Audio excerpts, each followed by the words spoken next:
Supporters of Catalan independence wave Catalan flags as they drive with tractors through the Arc de Triomphe triumphal arch in Barcelona on October 10, 2017.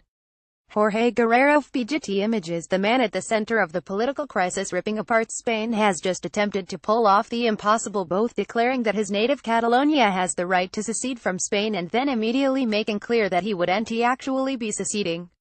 Instead, he asked to negotiate with the Spanish central government before demanding independence.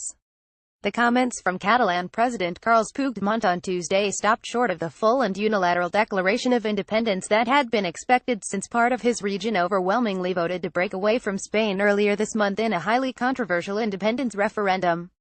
Instead, Puigdemont said he was willing to meet with the central government in Madrid to start dialogue, and to arrive at an agreed solution to advance with the demands of the people of Catalonia. If that sounds vague, that's because it is. The problem is that Prime Minister Mariano Rajoy's government, according to the Spanish newspaper El País, has thus far rejected calls for dialogue and is expected to move forward as if Puigdemont had fully declared independence anyway. That means the confrontation between Madrid and Catalonia over secession is nowhere near over. Puigdemont clearly thought had found a way to bridge the increasingly fervent insistence on the part of Catalan separatists to break with Spain and Madrid's desire to hold on to its wealthiest region. He announced that the results of the contested independence referendum held on October 1 gave Catalonia the right to be an independent state. But then he offered to suspend those results for several weeks to engage in talks with the Spanish central government. If everyone acts responsibly, the conflict can be resolved with calm, he said in his comments to Spain's parliament on Tuesday. It was both something of an olive branch and potential political suicide. Nearly 90% of the 2.3 million Catalans who cast ballots were pro-independence. But the vote was held under highly unorthodox conditions. The Spanish Constitutional Court ruled the referendum illegal, and the central government sent in the Spanish National Guard to stop the vote. Police forcibly dragged would-be voters from the polls and shot rubber bullets into crowds, leading to more than 800 injuries. Some 5.3 million eligible voters were eligible to vote. Only 43% participated in the referendum. Many boycotted.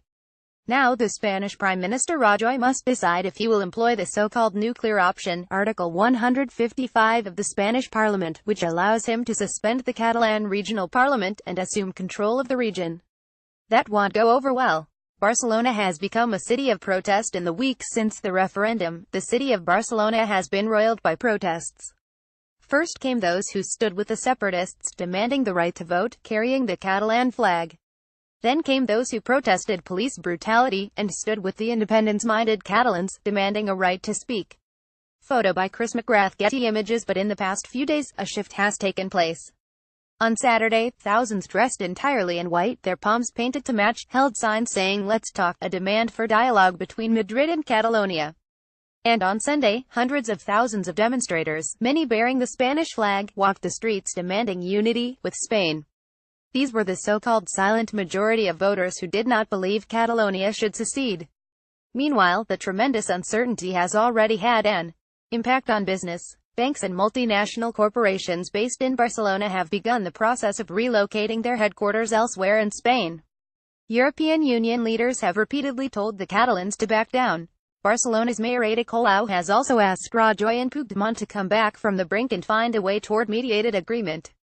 "Don't take any decision that would dynamite the space for dialogue and mediation," she said in a statement Monday. "That's the bravest thing that you can do at this moment." Both Rajoy and Puigdemont have backed themselves into a corner. In the case of Puigdemont, people who believe in independence truly believe in independence. You don't play around and back off at the last minute. Jose F. Buscaglia, director of the Center for International Affairs and World Cultures at Northeastern University, told me. That meant, said Buscaglia, it would have been political suicide for Puigdemont and the entire movement if they had not followed through in some way on independence. On the other hand, Rajoy has never been willing, or able, to sit down at the table to discuss anything really with the possible breakup of Spain. He has not moved an inch. That's partly because giving in to the Catalans' quest for independence could unravel Spain entirely. The Basque Country of Spain, which has also long advocated for full autonomy, would likely follow suit. That is what is at stake here, said Buscaglia.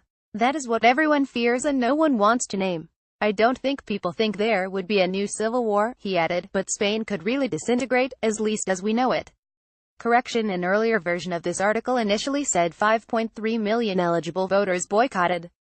The sentence was meant to read as it does above. Now, 5.3 million residents were eligible to vote but only 43% participated in the referendum. 2.3 million voters